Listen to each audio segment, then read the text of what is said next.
ചർമ്മം ചെറുപ്പമായി തോന്നിക്കാൻ ആഗ്രഹമുള്ളവരാണ് എല്ലാവരും. ഞാൻ ഈ വീഡിയോയിൽ പറയുന്ന കുറച്ച് കാര്യങ്ങളും അതുപോലെ തന്നെ ഭക്ഷണങ്ങളും ശ്രദ്ധിക്കുകയാണെങ്കിൽ നമുക്ക് 10 വയസ്സ് വരെ കുറഞ്ഞതായി തോന്നാം. ഞാൻ doctor Steffi Jelastin, medical officer, പ്രാണാനച്ചിക്ക ഹോസ്പിറ്റൽ.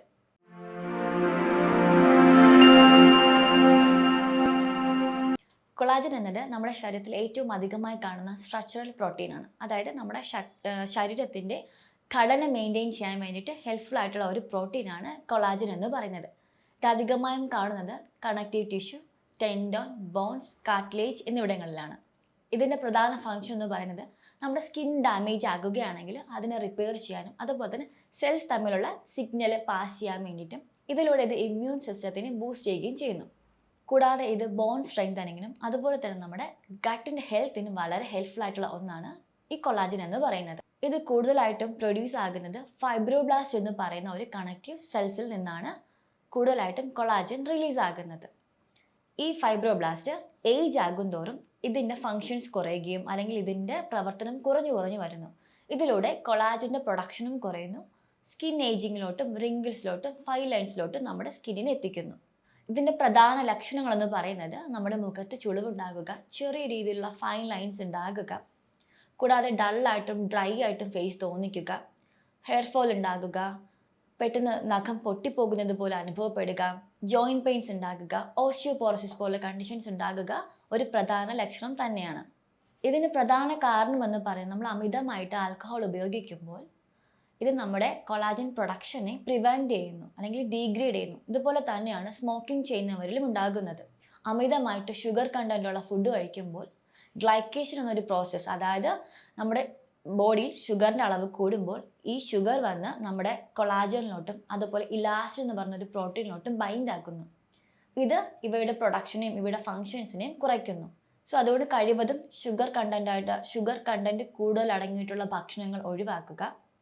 പ്രോസസ്ഡ് ആയിട്ടുള്ളതും ടിൻഡ് ആയിട്ടുള്ളതും പ്രിസർവേറ്റീവ് അടങ്ങിയ ഭക്ഷണങ്ങളും ഒഴിവാക്കുന്നത് വളരെ നല്ലതാണ്. ഇത് ഇൻഫ്ലമേഷൻ കൂട്ടുന്നു. കൂടാതെ എക്സസീവായിട്ട് സണ്ണിന് എക്സ്പോഷർ ആകുന്നതും സ്കിൻ ഡാമേജിനും കൊളാജൻ പ്രൊഡക്ഷനെയും കുറയ്ക്കുകയും ചെയ്യുന്നു. കൂടാതെ വിറ്റമിൻ സിയുടെ കുറവും ഒത്തിരി സ്ട്രെസ് ഉണ്ടാകുന്നതും കൊളാജൻ പ്രൊഡക്ഷനെ പ്രിവെൻറ്റ് ചെയ്യുകയും അല്ലെങ്കിൽ ഡീഗ്രേഡ് ചെയ്യുകയും ചെയ്യുന്നു. ഇത് സ്കിൻ സെൽസ് ഡാമേജ് ആക്കുകയും റിങ്കിൾസും ഫൈൻ ലൈൻസും ഡ്രൈനെസ്സും നമ്മുടെ മുഖത്ത് തരുന്നു അല്ലെങ്കിൽ നമ്മുടെ ചർമ്മത്തിൽ ഉളവാക്കുന്നു. ഒത്തിരി പ്രൊസസ്ഡ് ഫുഡ് കഴിക്കുകയാണെങ്കിൽ അതിനകത്തുള്ള പ്രിസർവേറ്റീവ്സ് നമുക്ക് ഒത്തിരി ഡാമേജസ് ഉണ്ടാകുന്നു. ഇത് കൊളാജൻ പ്രൊഡക്ഷനെ കുറയ്ക്കുന്നു.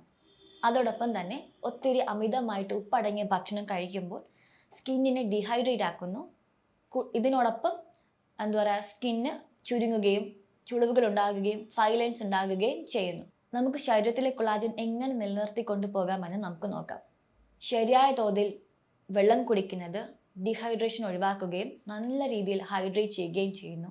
ഇത് സ്കിന്നിൽ കൊളാജൻ്റെ പ്രൊഡക്ഷന് ഹെൽപ്പ് ചെയ്യുന്നു. നമുക്കിത് എങ്ങനെ മാനേജ് ചെയ്യാമെന്ന് നോക്കാം.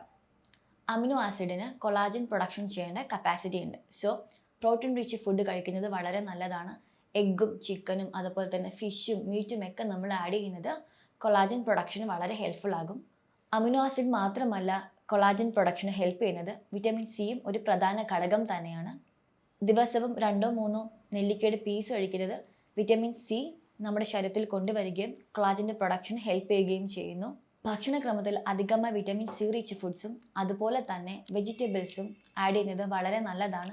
കൂടുതലും ആൻറ്റി ഓക്സിഡൻ്റ് അടങ്ങിയ പൈനാപ്പിൾ, ബെറീസ്, ആപ്പിൾ ഇവ ഭക്ഷണത്തിൽ കഴിക്കുന്നത് വളരെ നല്ലതാണ് കൊളാജൻ പ്രൊഡക്ഷന് വേണ്ടിയിട്ട്. പ്രധാനമായും നല്ല ഉറക്കം കൊളാജൻ പ്രൊഡക്ഷന് ഹെൽപ്പ് ചെയ്യുന്നു. അതോടൊപ്പം സ്ഥിരമായി ഫിസിക്കൽ എക്സസൈസ് ചെയ്യുന്നത് അല്ലെങ്കിൽ യോഗ ചെയ്യുന്നത്, സ്ട്രെസ് മാനേജ്മെൻറ്റിനായിട്ട് മെഡിറ്റേഷനും ബ്രീത്തിങ് എക്സസൈസും ചെയ്യുന്നത് വളരെ നല്ലതാണ്. ഇവയിലൂടെയെല്ലാം കൊളാജൻ പ്രൊഡക്ഷൻ നമുക്ക് മെയിൻറ്റെയിൻ ചെയ്ത് കൊണ്ടുപോകാം. നന്നായി ഉറങ്ങുന്നത് കൊളാജൻ പ്രൊഡക്ഷനെ കുറച്ചും കൂടെ ഇൻഡ്യൂസ് ചെയ്യും. കൂടുതലും രാത്രി 10 മണി മുതൽ 2 മണി വരെയുള്ള സമയങ്ങളിൽ ഹോർമോൺസിൻ്റെ സെക്രഷൻസ് കൂടും. സോ കഴിവതും രാത്രി നേരത്തെ കിടന്നുറങ്ങാൻ വേണ്ടിയിട്ട് ശ്രമിക്കുന്നത് വളരെ നല്ലതാണ്. അതോടൊപ്പം തന്നെ ഭക്ഷണത്തിൽ മുട്ട, ഇറച്ചി പോലുള്ള ഭക്ഷണങ്ങൾ അധികം ഫ്രൈ ചെയ്യാതെ അല്ലെങ്കിൽ കറിയായിട്ടോ ബോയിലായിട്ടോ എന്നീ ഫോംസിൽ എടുക്കുന്നത് വളരെ നല്ലതാണ്. ഇത് പ്രോട്ടീൻ കണ്ടന്റ് നമ്മുടെ ശരീരത്തിൽ കൂട്ടുകയും അതിലൂടെ അമിനോ ആസിഡ് പ്രൊഡക്ഷനും അതുപോലെ കൊളാജൻ പ്രൊഡക്ഷനും ഹെൽപ്പ് ചെയ്യുകയും ചെയ്യും. നമുക്ക് വീട്ടിൽ പ്രാക്ടീസ് ചെയ്യാവുന്ന ഒന്നാണ്. നമുക്ക് മുട്ടയുടെ വെള്ള ഉണ്ടെങ്കിൽ അതിൽ കുറച്ച് ഹണി ആഡ് ചെയ്തുകൊണ്ട് മുഖത്ത് 30 മിനിറ്റ്സ് പുരട്ടുകയാണെങ്കിൽ ഇത് ഫൈൻ ലൈൻസിനും റിങ്കിൾസും പ്രിവെൻറ്റ് ചെയ്യുന്നു. അതുപോലെ തന്നെ മുഖം നല്ല വെൽവെറ്റി സോഫ്റ്റ് ലഭിക്കുകയും ചെയ്യുന്നു. ഷുഗർ കണ്ടൻറ്റ് അല്ലെങ്കിൽ ഷുഗർ അധികമായിട്ടുള്ള ഭക്ഷണങ്ങൾ ഒഴിവാക്കുന്നത് വളരെ നല്ലതാണ്. കാർബോഹൈഡ്രേറ്റ് റിച്ച് ആയിട്ടുള്ള ഫുഡ് ഐറ്റംസ് ഒഴിവാക്കുക. അധികമായിട്ട് കിഴങ്ങ് കഴിക്കുന്ന അല്ലെങ്കിൽ കിഴങ്ങ് വർഗ്ഗങ്ങൾ കഴിക്കുന്നതും ഒഴിവാക്കുക. അമിതമായിട്ടുള്ള അരിയാഹാരങ്ങൾ ഉപയോഗിക്കുന്നത്, റിഫൈൻഡ് ആയിട്ടുള്ള ഓയിൽ, റൈസ് ഒക്കെ ഉപയോഗിക്കുന്നതും വലിയ തോതിൽ കൊളാജൻ പ്രൊഡക്ഷനെ ഡീഗ്രേഡ് ചെയ്യുന്നുണ്ട്. സോ ഇതൊക്കെ നമ്മളൊന്ന് ഫോളോ അപ്പ് ചെയ്യുകയും പ്രോപ്പറായിട്ട് നമ്മൾ സ്ലീപ്പിലൂടെയും പ്രോപ്പർ ഡ്രിങ്കിങ്ങിലൂടെയും പ്രോപ്പർ ഫിസിക്കൽ എക്സസൈസിലൂടെയും ശരിയായ ആഹാര രീതിയിലൂടെയും നമുക്ക് കൊളാജൻ അല്ലെങ്കിൽ നമ്മുടെ ചർമ്മം റിവേഴ്സ് ചെയ്തെടുക്കാൻ സാധിക്കുന്നതാണ്. നമ്മുടെ ഭക്ഷണക്രമത്തിൽ വിറ്റമിൻ എ, ഇ, സി ഇവ അടങ്ങിയ ഭക്ഷണങ്ങൾ കഴിക്കുന്നത് കൊളാജൻ പ്രൊഡക്ഷന് ഹെൽപ്പ് ചെയ്യും. അതുപോലെ തന്നെ സ്കിൻ ഡാമേജിനെ പ്രിവെൻറ്റ് ചെയ്യുകയും ചെയ്യുന്നു. ഇതിൽ ആൻറ്റി ഓക്സിഡൻറ്റ് എഫക്റ്റും അതുപോലെ തന്നെ ആൻറ്റി ഇൻഫ്ലമേറ്ററി എഫക്റ്റും കൊളാജൻ ഡീഗ്രഡേഷനിൽ നിന്ന് നമ്മുടെ സ്കിന്നിനെ ഹെൽപ്പ് ചെയ്യുന്നു. വിറ്റമിൻ സി അധികമായും സിട്രസ് ഫ്രൂട്ട്സിലാണ് കാണുന്നത്. അതുപോലെ തന്നെ പേരക്കയിലും അധികമായി കാണുന്നു. റാഗിയിൽ, മുരിങ്ങ ഇലയിൽ, കിവിയിൽ, പപ്പായയിൽ, പൊട്ടാറ്റോയിൽ ഇതിലൊക്കെ അധികമായിട്ട് വിറ്റമിൻ സി ഉണ്ട്.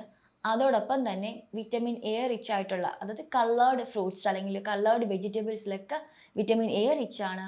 എടുത്ത് പറയുകയാണെങ്കിൽ ക്യാരറ്റ്, തക്കാളി, പപ്പായ, ഓറഞ്ച്, മുസമ്പി ഇവയിലൊക്കെ വിറ്റമിൻ എ റിച്ച് ആണ്. അതോടൊപ്പം വിറ്റമിൻ ഇ നട്ട്സിലും അതുപോലെ തന്നെ എഡിബിൾ ഓയിലായ ഒലിവ് ഓയിൽ, അവക്കാഡോ ഇതിലൊക്കെ വിറ്റമിൻ ഇയും റിച്ച് ആണ്. സോ കഴിവതും ഇതുപോലുള്ള ഭക്ഷണങ്ങൾ നമ്മുടെ ഭക്ഷണക്രമത്തിൽ ആഡ് ചെയ്യുകയാണെങ്കിൽ, നമുക്ക് ശരിയായിട്ടുള്ളൊരു ലൈഫ് സ്റ്റൈൽ മെയിൻറ്റെയിൻ ചെയ്യുകയാണെങ്കിൽ നമുക്ക് നല്ല രീതിയിൽ നമ്മുടെ ചർമ്മം റിവേഴ്സ് ചെയ്യാൻ വേണ്ടിയിട്ടും ചർമ്മകാന്തി നിലനിർത്താനും സാധിക്കും. ആഴ്ചയിൽ 3 തവണ കുക്കുംബർ പാക്ക് മുഖത്തിൽ ആഡ് ചെയ്യുന്നത് കൊളാജൻ പ്രൊഡക്ഷനെ കുറച്ചുകൂടെ സഹായിക്കും. അതുപോലെ തന്നെ നമ്മുടെ ചർമ്മകാന്തി നിലനിർത്താൻ സാധിക്കും. നമുക്ക് വീട്ടിലിരുന്ന് തന്നെ മുഖത്ത് അപ്ലൈ ചെയ്യാൻ പറ്റുന്ന ചില റെമഡീസ് പറഞ്ഞു തരാം. ഇതിൽ ആദ്യമായിട്ട് കുക്കുംബർ, ഹണി, ലെമൺ പേസ്റ്റാണ്. ഇവ മൂന്നും ഒന്നിച്ച് ചേർത്ത് അരച്ച് മുഖത്ത് അപ്ലൈ ചെയ്യുക. 20 to 30 മിനിറ്റ്സിന് ശേഷം നല്ല രീതിയിൽ റബ്ബ് ചെയ്ത് കോൾഡ് വാട്ടറിൽ വാഷ് ചെയ്ത് കളയുക. ഇത് നമ്മുടെ സ്കിൻ ടൈറ്റനിങ് ചെയ്യാനും അതുപോലെ തന്നെ റിങ്കിൾസോ ഫൈൻ ലൈൻസ് ഉണ്ടെങ്കിൽ റിമൂവ് ചെയ്യാനും വളരെ ഹെൽപ്ഫുള്ളാണ്.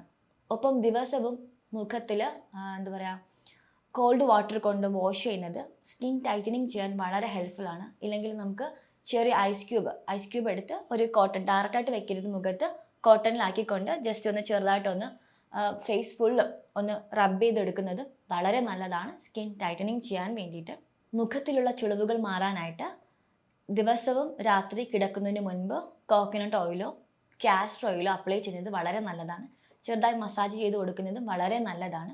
ദിവസവും അല്ലെങ്കിൽ ആഴ്ചയിൽ 2-3 തവണയെങ്കിലും റെഗുലറായിട്ട് മസാജ് ചെയ്യുന്നത്, കോക്കനട്ട് ഓയിൽ കൊണ്ട് മസാജ് ചെയ്യുന്നത് വളരെ നല്ലതാണ്. കോക്കനട്ട് ഓയിലിന് പകരം നമുക്ക് ആൽമണ്ട് ഓയിൽ ഉപയോഗിക്കാം, കാസ്റ്റർ ഓയിൽ ഉപയോഗിക്കാം. ഇതൊക്കെ നമ്മുടെ സ്കിൻ ടൈറ്റനിങ്ങിന് വളരെ ഹെൽപ്ഫുള്ളാണ്. റെഗുലറായിട്ട് ഓയിൽ അപ്ലൈ ചെയ്ത് മസാജ് ചെയ്യുമ്പോൾ ഒന്ന് സ്കിൻ ടൈറ്റനിങ് ചെയ്യും, രണ്ടാമത് ബ്ലഡ് സപ്ലൈ ഇമ്പ്രൂവ് ആകും. സോ ഇതിലൂടെ നമുക്ക് സ്കിൻ ടൈറ്റനിങ്ങിനും കൊളാജൻ്റെ പ്രൊഡക്ഷനും വളരെ ഹെൽപ്ഫുൾ ആയിരിക്കും ഈ പാക്ക് അല്ലെങ്കിൽ ഈ മസാജ്. നമ്മൾ ഈ വീഡിയോയിൽ പറഞ്ഞ കാര്യങ്ങൾ ഒരു പരിധി വരെ ചെയ്യുകയാണെങ്കിൽ നമുക്ക് നല്ല രീതിയിൽ സ്കിന്നിൻ്റെ ഹെൽത്ത് മെയിൻറ്റെയിൻ ചെയ്യാൻ സാധിക്കും. കൂടുതൽ എന്തെങ്കിലും സംശയമുണ്ടെങ്കിൽ താഴത്തെ നമ്പറിൽ കോൺടാക്റ്റ് ചെയ്യുക. പുതിയൊരു ഹെൽത്ത് ടിപ്സുമായിട്ട് നമുക്ക് അടുത്ത വീഡിയോയിൽ കാണാം.